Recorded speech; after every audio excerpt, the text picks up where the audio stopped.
নমস্কাৰ, মই অতনু ভূঞা। আপোনালোকে চাবলৈ আৰম্ভ কৰিছে সত্যৰ এটা নতুন অধ্যায়, সত্যত যি কম সঁচা কম। এই লাইভ টেলিকাষ্টলৈ আপোনালোকক স্বাগতম জনাইছোঁ। বিশেষ পৰিস্থিতিৰ পৰিপ্ৰেক্ষিতত মই মোৰ চেম্বাৰৰ পৰা এই লাইভ টেলিকাষ্ট আপোনালোকৰ বাবে আগবঢ়াব ওলাইছোঁ। আজি ৰাজ্যৰ নিৰ্বাচনৰ ভোটগ্ৰহণ প্ৰক্ৰিয়া অনুষ্ঠিত হৈ গ'ল। এটা পৰ্যায়ত দীৰ্ঘ বিৰতিৰ পিছত অসমত ভোটগ্ৰহণ প্ৰক্ৰিয়া অনুষ্ঠিত হৈছে। এই পৰ্যন্ত বিভিন্ন অঞ্চলৰ পৰা কিমান শতাংশ লোকে ভোটদান কৰিছে তাৰ তথ্য আহি আছে। বিতং তথ্য এতিয়াও অহা নাই, কাৰণ নিৰ্বাচনী আয়োগে অংক কৰিবলগীয়া হৈছে।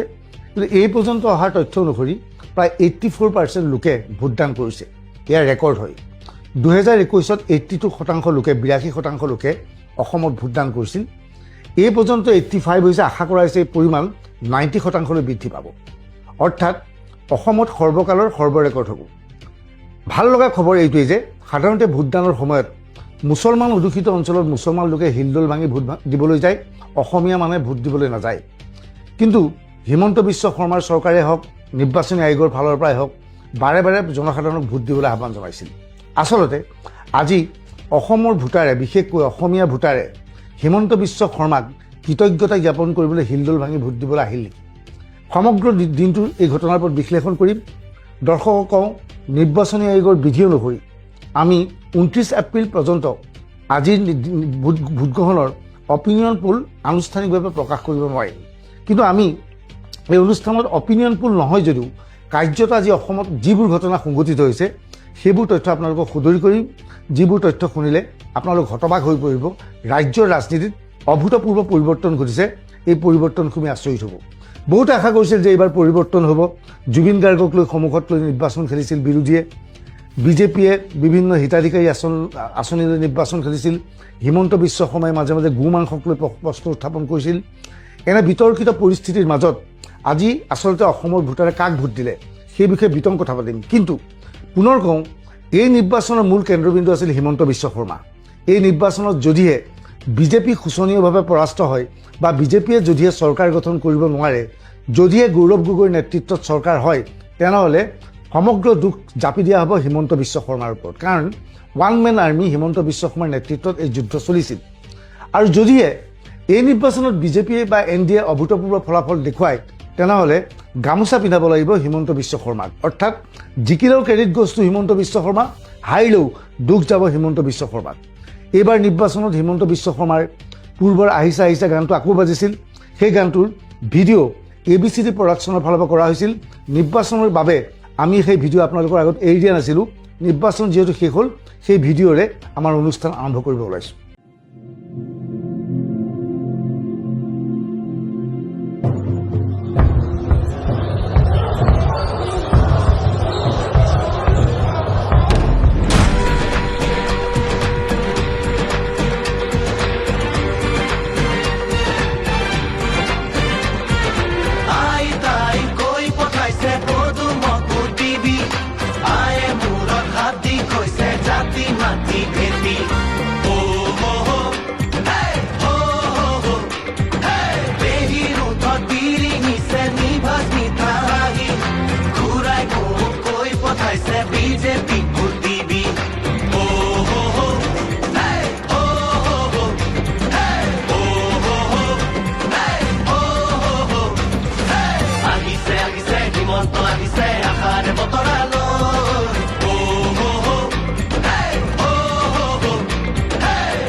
বচাব লাগিব আমাৰ সংস্কৃতি।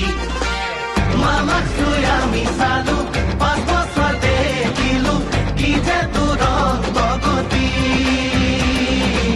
বেদখল ভাঙিলে, বৰদুৱা গঢ়িলে, জিলিকিলে সংস্কৃতি। মোদীৰ সপোন পূৰাবলৈ আকৌ চৰকাৰ আনিবলৈ, মোদীৰ সপোন পূৰাবলৈ আকৌ চৰকাৰ আনিবলৈ।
বচাব লাগিব আমাৰ সংস্কৃতি আহিছে আহিছে হিমন্ত আহিছে আশাৰে বতৰা লৈ সোণাৰ পকা দেও ওলাই জবাতলৈ সমাৰ দিবলৈ হিমন্ত বিশ্ব শৰ্মাৰ এই ভিডিঅ'টো আপোনালোকে দেখিলে ABCD প্ৰডাকশ্যনৰ বেনাৰত এই ভিডিঅ'টো প্ৰস্তুত কৰা হৈছিল আজি আমি ভিডিঅ'টো হিমন্ত বিশ্ব শৰ্মাক এই মঞ্চৰ জৰিয়তে উপহাৰ দিছোঁ কিয় উপহাৰ দিছোঁ এইবাবেই যে হিমন্ত বিশ্ব শৰ্মাৰ নেতৃত্বত বিজেপি আৰু NDA আজি ভোটগ্ৰহণ প্ৰক্ৰিয়াত অভূতপূৰ্ব ফলাফল দেখুৱাইছে মই পুনৰ কৈছোঁ অপিনিয়ন পোল আমি দেখুৱাব নোৱাৰোঁ কিন্তু সামগ্ৰিক পৰিৱেশ আমি আপোনালোকক ক'ব বিচাৰোঁ কিন্তু এই অনুষ্ঠান কি হৈছিল আজি কি ধৰণে কোনে কিমান ভোট পাইছে কোন ক'ত জিকিছে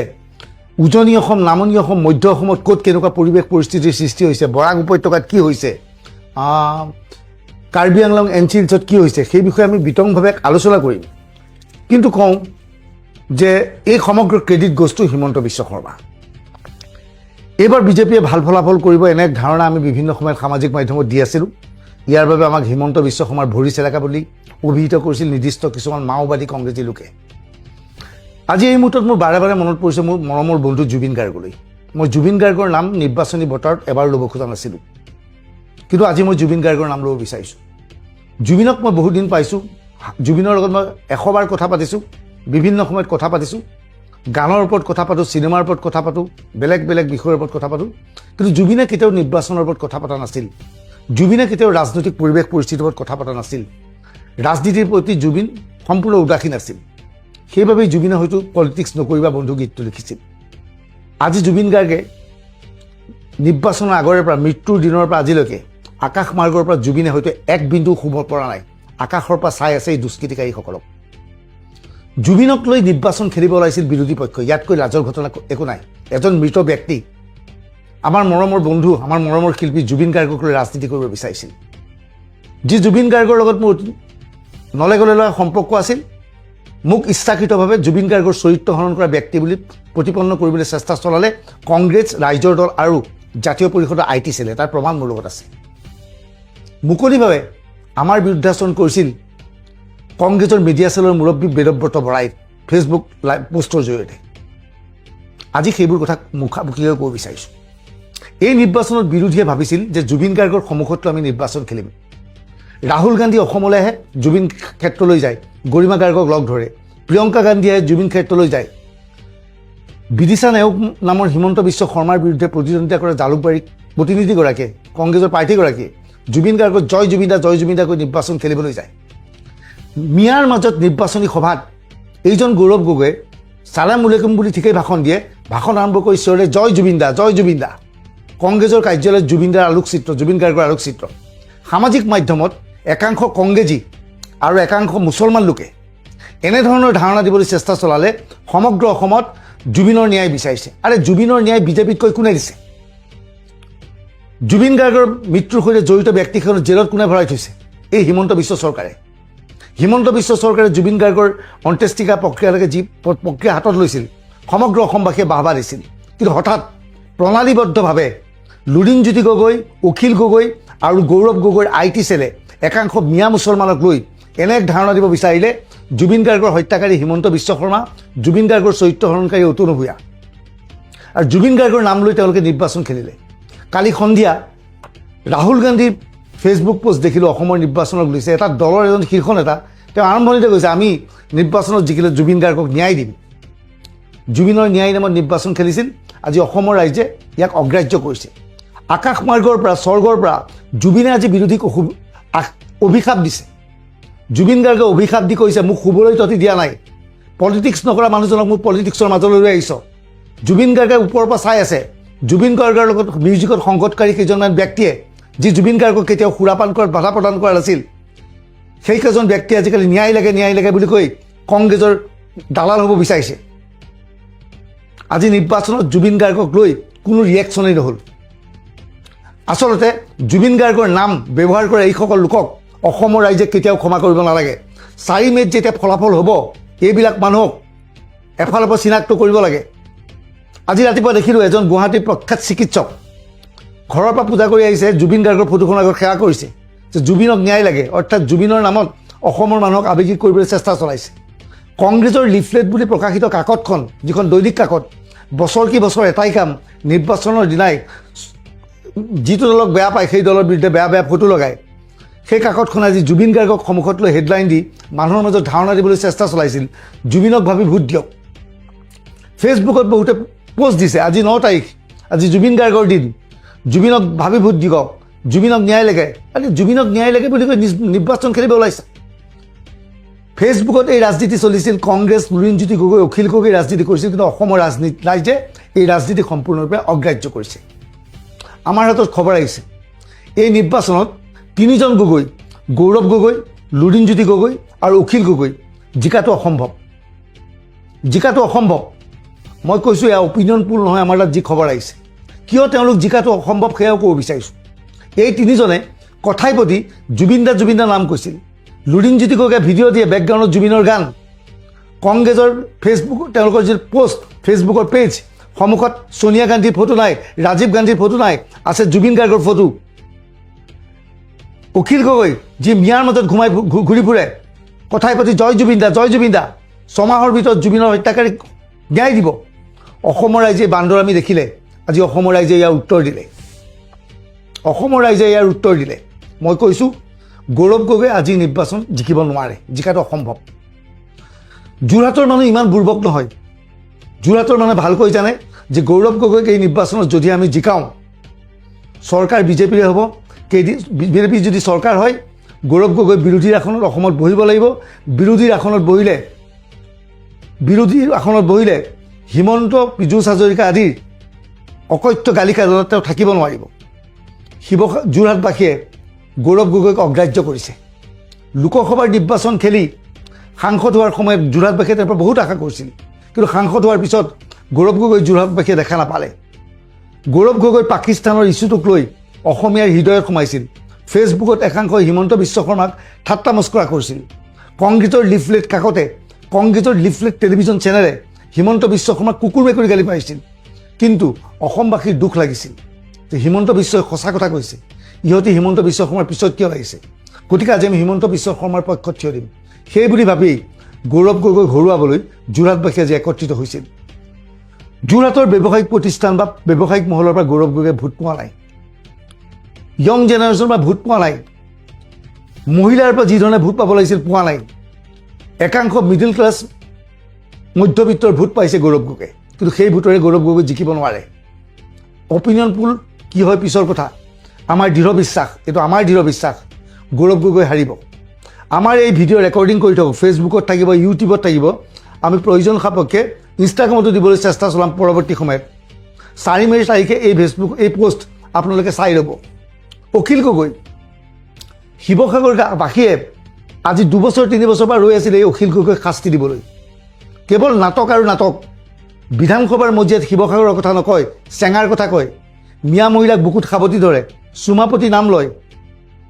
আৰু সেইজন অখিল গগৈক বচাবলৈ কংগ্ৰেছৰ লিফলেট ইয়াত ব্যস্ত হৈ পৰিছিল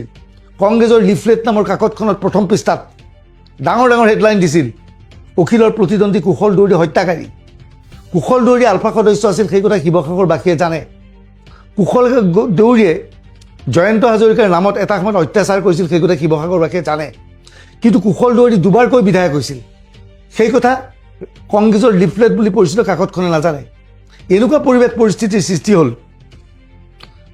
যে অখিল গগৈ নামৰ এই ব্যক্তিজনক যি ব্লেকমেইলিঙৰ নাটক কৰি আছে তেওঁ ব্লেকমেইলিঙৰ বহু তথ্য মোৰ লগত আছে কিমান কোটি টকা এই নিৰ্বাচনত ব্লেকমেইলিং কৰিলে পৰৱৰ্তী সময়ত প্ৰমাণ সহকাৰে আমি অনুষ্ঠান দেখুৱাম কাৰ পৰা কিমান টকা ল'লে কেনেকৈ অখিল গগৈ শিৱসাগৰত এই নিৰ্বাচনত ইমান টকা দলিয়ালে তাৰ তথ্য আমি দেখুৱাম পূৰ্বৰ আলফাৰ দিনত মৃত্যু হোৱা এজন সাংবাদিকৰ পৰিয়ালৰ সদস্যক টেলিভিছন চেনেলত পৰ্টেলত মাতি ইণ্টাৰভিউ লোৱা হ'ল লৈ বুজোৱা হ'ল কুশল দৌৰী হত্যাকাৰী কিন্তু শিৱসাগৰবাসীয়ে প্ৰতিশোধ ল'লে আজি শিৱসাগৰৰ সকলো শ্ৰেণীয়ে হিন্দু মুছলমান সকলোৱে মিলি হেঁপাহ পলুৱাই কুশল দৌৰীক ভোট দিছে অতি শোচনীয়ভাৱে অখিল গগৈ এইবাৰ শিৱসাগৰত হাৰিছে 3 গগৈৰ মাজত 2জন গগৈ হাৰিছে এই অপিনিয়ন পোল 29 তাৰিখে গম পাব কিন্তু খবৰ আহিছে এনেকুৱা তৃতীয়জন গগৈ জাতীয় পৰিষদৰ নেতা লুৰিণজ্যোতি গগৈ সাংগঠনিক দিশ একোৱেই নাই নিৰ্বাচনী মেনেজমেণ্ট একোৱেই বুজি নাপায় খোৱাঙৰ পৰা নিৰ্বাচন খেলিছে সীমিত কিছু অঞ্চলত তেওঁ ঘূৰি আহিছে আজি দেখিলোঁ খোৱাঙত বাগিচাৰ অঞ্চল যিমান আছে নন বাগিচাৰ অঞ্চল কিমান আছে নন বাগিচা অঞ্চলত কিছু ভোট পাইছে লুৰিণজ্যোতি গগৈয়ে কিন্তু লুৰিণজ্যোতি গগৈৰ প্ৰতীক চিহ্নত জাহাজ চাহ বাগিচাত নায়েই চাহ বাগিচাত বহু ভোটত পিছ পৰি আছে লুৰিণজ্যোতি গগৈ গতিকে লুৰিণজ্যোতি গগৈ বিপুল ভোটৰ ব্যৱধানত চক্ৰধৰ গগৈৰ হাতত পৰাস্ত হৈছে বুলি আমি ধাৰণা কৰিছোঁ গতিকে যিসকলে জুবিন গাৰ্গক ন্যায় দিয়াৰ নামত নাটক কৰিছিল জুবিনক লৈ বিজনেছ কৰিছিল সেইসকলক জনাওঁ লগতে ফেচবুকৰ সেইসকলক যি জুবিনৰ নাম লৈ ফেচবুকত পোষ্ট লিখি লিখি হিমন্ত বিশ্ব শৰ্মাক লুধিবলৈ চেষ্টা চলাইছিল সেইসকলক জনাওঁ আজিৰ নিৰ্বাচনত 3জন গগৈক শোচনীয়ভাৱে পৰাস্ত হোৱাৰ সম্ভাৱনা আছে এই মুহূৰ্তত আমাৰ তথ্য আহিছে হিমন্ত বিশ্ব শৰ্মাৰ বিষয়ে এই নিৰ্বাচন হিমন্ত বিশ্ব শৰ্মাৰ একপক্ষ নিজা নিৰ্বাচন বুলি ক'লে ভুল কোৱা নহ'ব হিমন্ত বিশ্ব শৰ্মাক আমি তাহানিৰ পৰা দেখিছিলোঁ তৰুণ গগৈৰ কাৰ্যকালত দ্বিতীয়বাৰ যেতিয়া তৰুণ গগৈ মুখ্যমন্ত্ৰী হৈছিল তৰুণ গগৈ বুজাই নাছিল যে আচলতে ৰাজনীতি কেনেকৈ চলিছে হিমন্ত বিশ্ব শৰ্মাই ক'ৰবাত বিৰোধীক প্ৰতিহিত কৰিবলৈ দামী কেণ্ডিডেট থিয় কৰাইছিল সেই কথাটো তৰুণ গগৈ বুজা নাছিল তৰুণ গগৈ ভাবিছিল এই সমষ্টিত মোৰ পাৰ্টি হাৰিব কিন্তু দেখিছিল তেওঁ প্ৰাৰ্থীগৰাকী জিকি আহিল কিয় জিকি আহিল বুজি পোৱা নাছিল ইয়াৰ আঁৰৰ মানুহজন আছিল হিমন্ত বিশ্ব শৰ্মা সেইজন হিমন্ত বিশ্ব শৰ্মাই জীৱনত প্ৰথমবাৰৰ বাবে এইবাৰ নিজাববীয়াকৈ নিজৰ নেতৃত্বত নিৰ্বাচন খেলিব ওলাইছে হিমন্ত বিশ্ব সন্মুখত আহি নিৰ্বাচন খেলিছে মহিলাৰ বাবে হিতাধিকাৰ আঁচনি লৈছে মুকলিভাৱে কুংকি চৌধুৰীৰ পিতৃ মাতৃয়ে গো মাংস সেৱন কৰাৰ বিষয়টো উপস্থাপন কৰিছে এই কথাটো শুনি বহুতে ভাবিছে মানুহে লেই চেই কৰিছে আমাৰ মাওবাদী চহৰীয়া মাওবাদীসকলে ভাবিছে জুবিনৰ নামত নাটক কৰা মাওবাদীসকলে ভাবিছিল কিন্তু উজনিৰ মানুহৰ ঘৃণা উপজিছে উজনিৰ অসমৰ মানুহৰ জাতীয় পৰিষদৰ নেতৃত্বৰ ওপৰত ঘৃণা উপজিছে এইটো কি দল এইটো দলে কংগ্ৰেছৰ লগত মিত্ৰতা কৰে এইটো দলে গো মাংস খোৱা এটা পৰিয়ালৰ এজনী ছোৱালীক টিকট দিয়ে ইয়াৰ আঁৰত কি আছে পইচাৰ লেনদেন নে চহৰীয়া মাওবাদী কেৱল কুংকি চৌধুৰীক নহয় জাতীয় পৰিষদৰ প্ৰতিজন প্ৰাৰ্থীক নস্বাত কৰিছে অসমৰ জনতাই অপেক্ষা কৰক 4 মেলৈ কিন্তু আমি আগতীয়াকৈ যি খবৰ পাইছোঁ জাতীয় পৰিষদে এখনো অসমৰ নিৰ্বাচনত দখল কৰিব পৰা নাই ৰাইজৰ দল শূন্য ৰাইজৰ দলে ভাবিছিল দলগাঁও অথবা ঢিং আসনখন পাম ঢিঙত গৌৰৱ গগৈৰ ভুল নীতিৰ বাবে অভূতপূৰ্বভাৱে উত্থান হৈ গ'ল AIDFৰ যি AIDFক ভূপেন বৰাই শেষ কৰিছিল ৰহস্যজনকভাৱে গৌৰৱ গগৈয়ে ঢিঙৰ দৰে সমষ্টিত ৰাইজৰ দলক প্ৰাৰ্থী এৰি দিয়াৰ লগে লগে তাৰ সমষ্টিটোৰ কংগ্ৰেছ কৰ্মীসকলে সিদ্ধান্ত গ্ৰহণ কৰিলে যে আমি ৰাইজৰ দলৰ প্ৰাৰ্থীক জিকাই নুতলিম কিয়নো ৰাইজৰ দলৰ প্ৰাৰ্থীজন যেতিয়াৰ পৰা জিকি উঠে অহাবাৰ বিধানসভা নিৰ্বাচনতো এই সমষ্টিটো ৰাইজৰ দলৰ হ'ব গতিকে কংগ্ৰেছ কৰ্মীসকলে সিদ্ধান্ত লৈছিল আমি AIDFক জিকাই তুলিম AIDF জিকিলে অহাবাৰ AIDFও উঠিব কংগ্ৰেছো উঠিব গতিকে প্ৰতিদ্বন্দ্বিতা হ'ব গৌৰৱ গগৈৰ ভুলৰ বাবে এনে পৰিস্থিতিৰ সৃষ্টি হৈছে কল্পনা কৰক যি জাতীয় পৰিষদৰ নেতৃত্ব লৈছে লুৰিণজ্যোতি গগৈয়ে সদৌ অসম ছাত্ৰ সন্থাৰ নেতৃত্বত থকা অৱস্থাত NRC নামত হাজাৰ হাজাৰ মুছলমান লৈ ভুৱা নটিচ দিয়া ব্যক্তিজনে প্ৰাৰ্থী থিয় কৰাইছে বদৰুদ্দিন আজমলৰ বিৰুদ্ধে বিনা কান্দিত শোচনীয়ভাৱে এই সমষ্টিবোৰত হাৰিছে জাতীয় পৰিষদ তেজপুৰত এটা সন্মানজনক আসন তাত কি যুক্তিত গৌৰৱ গগৈয়ে জাতীয় পৰিষদক টিকট দিলে নাজানো তাত জাতীয় পৰিষদৰ কোনো অস্তিত্বই নাই আজি বহুবোৰ ভোট কেন্দ্ৰত দেখা গ'ল জাতীয় পৰিষদৰ কোনো টেবুলেই নাই জ্ঞানশ্ৰী বৰাক উঠাইছে ৰূপজ্যোতি কুৰ্মীৰ বিৰুদ্ধে জ্ঞানশ্ৰী বৰা কোনো ফেক্টৰী নহয় ৰাজ্যত এনে পৰিৱেশৰ সৃষ্টি হৈছে যে 4 মেত আপুনি দেখা পাব যে উজনি অসমত বিৰোধী শূন্য হৈ গৈছে বুলি ক'লে আচৰিত নহ'ব বিৰোধী উজনি অসমত শূন্য হৈ যাব পাৰে আচৰিত নহ'ব সমগ্ৰ উত্তৰ অসমত ঢেকীয়াজুলিৰ পৰা আৰম্ভ কৰি জোনাইলৈকে এখনো আসন হয়তো কংগ্ৰেছ বা বিৰোধীয়ে নাপাব সকলোৱে ভাবিছিল নাওবৈচা আসনখনৰ পৰা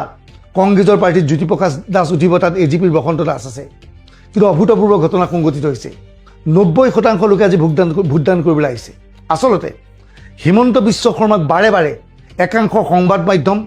আৰু একাংশ মাওবাদীয়ে আৰু একাংশ মুছলমানে ফেচবুক যোগে আক্ৰমণ কৰাৰ লগে লগে হিন্দু একত্ৰিত হৈ পৰিছে আজি হিন্দুৱে হিমন্ত বিশ্বক কৰা আক্ৰমণৰ প্ৰতিশোধ ল'বলৈ আগবাঢ়ি আহিছে সকলোৱে সিদ্ধান্ত লৈছে মুছলমানে যদি ভোট দিবলৈ পাৰে মুছলমানে যদি ভোট দিবলৈ উত্তৰ প্ৰদেশ বিহাৰৰ পৰা আহে আৰু সেইসকলক গৌৰৱ গগৈ মীৰা বৰঠাকুৰ আদিয়ে কয় বিহাৰৰ পৰা অহা লোক তেনেহ'লে আমি অসমীয়াই ভোট দিব নোৱাৰিম কিয় মই বেলেগ কথা নকওঁ মোৰ ঘৰৰ মোৰ গাড়ী চালকজনে আজি এইবোৰ দেখি মোক কৈছে মই ভোট দিবলৈ যাওঁ। মই কিয় মুছলমানে যদি ভোট দিবলৈ আমি হিন্দুৱে কিয় ভোট দিবলৈ নাযাওঁ বুলি আজি দুপৰীয়া গুচি গৈছে নিজৰ ঘৰলৈ ভোট দিবলৈ। এয়া ভাল লক্ষণ। আজি ভোটদানৰ হাৰ 90% হ'বলৈ গৈ আছে। অসমীয়াৰ বাবে ভাল খবৰ। ইয়াৰ বাবে আমি হিমন্ত বিশ্ব শৰ্মাক বাহবা দিবই লাগিব। এই নিৰ্বাচন আছিল হিমন্ত বিশ্ব শৰ্মাৰ নিৰ্বাচন। হিমন্ত বিশ্ব শৰ্মাই দেখুৱালে তেওঁৰ সৈতে নিৰ্বাচন যুদ্ধত বাকীবোৰ শূন্য। 4 মে'ৰ পিছত উজনি অসমত হয়তো বিৰোধী শূন্য হ'ব, উত্তৰ অসমত বিৰোধী শূন্য হ'ব। 4 মে'ৰ পিছত আটাইতকৈ ডাঙৰ সমস্যাত হয়তো পৰিব হিমন্ত বিশ্ব শৰ্মা। NDAৰ যেতিয়া 100জনকৈ বিধায়ক হ'ব তাৰ মাজৰে 21জনক মন্ত্ৰী দিয়াৰ ক্ষেত্ৰত হিমন্ত বিশ্ব শৰ্মা প্ৰব্লেমৰ সন্মুখীন হ'ব। বিৰোধী দলপতি এইবাৰ নাথাকিব। বিৰোধী দলপতি হ'বলৈ কংগ্ৰেছ দলটোৰ কমেও 21জন বিধায়কৰ প্ৰয়োজন হ'ব। কংগ্ৰেছে 21জন বিধায়ক নাপায়। মাণ্ডিয়াৰ নিচিনা সমষ্টিত শ্বেৰমান আলীয়ে অভাৱনীয় ভাল ফলাফল দেখুৱাইছে। চেঙাত AIDF জিকিব বুলি আশা কৰিছিলোঁ, শেষ মুহূৰ্তত কংগ্ৰেছ জিকাৰ সম্ভাৱনা আছে। সম্ভাৱনাৰ কথা কৈছোঁ, মই জিকিছে বুলি নকওঁ। দক্ষিণ কৰিমগঞ্জত হঠাৎ TMCৰ উত্থান হৈছে।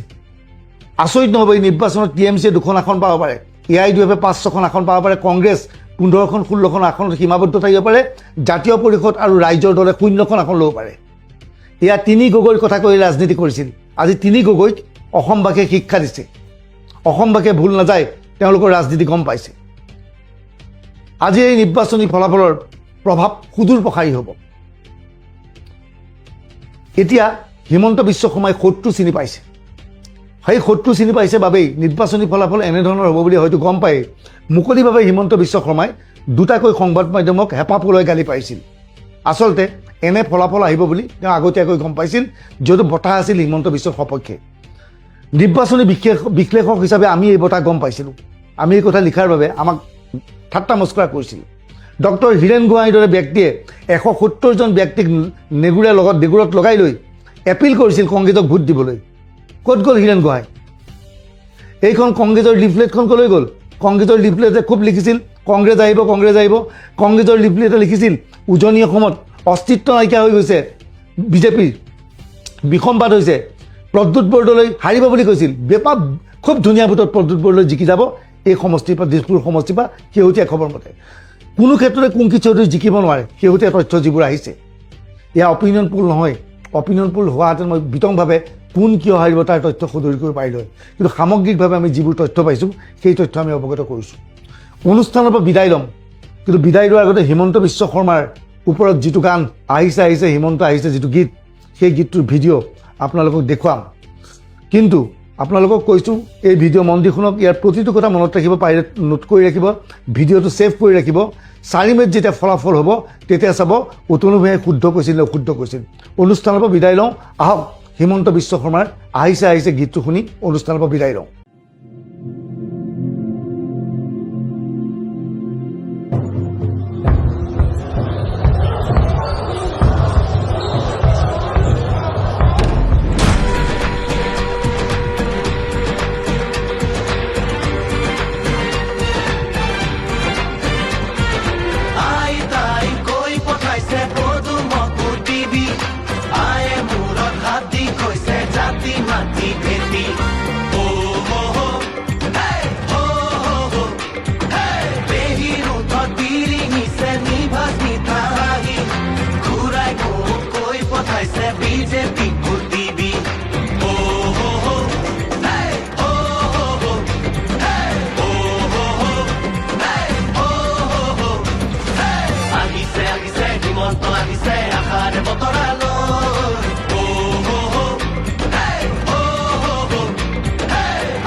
বিজেপি আহিব মানুহ টঙালি, কৰিব লাগিব বচাব লাগিব আমাৰ সংস্কৃতি। মামাক চুই আমি চালো 5 বছৰ দেখিলো কি যে দুৰন্ত গতি। বেদখন ভাঙিলে বৰদুৱা গঢ়িলে জিলিকিলে সংস্কৃতি। মোদীৰ সপোন পুৰাবলৈ আকৌ চৰকাৰ আনিবলৈ, মোদীৰ সপোন পুৰাবলৈ আকৌ চৰকাৰ আনিবলৈ।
বান্ধুৱে টঙালি ধৰিব লাগিব বচাব লাগিব আমাৰ সংস্কৃতি আহিছে আহিছে হিমন্ত আহিছে আশাৰে বতৰা লৈ সোণাৰ পকাই দিওঁ ওলাই জবাতলৈ সঁহাৰি দিবলৈ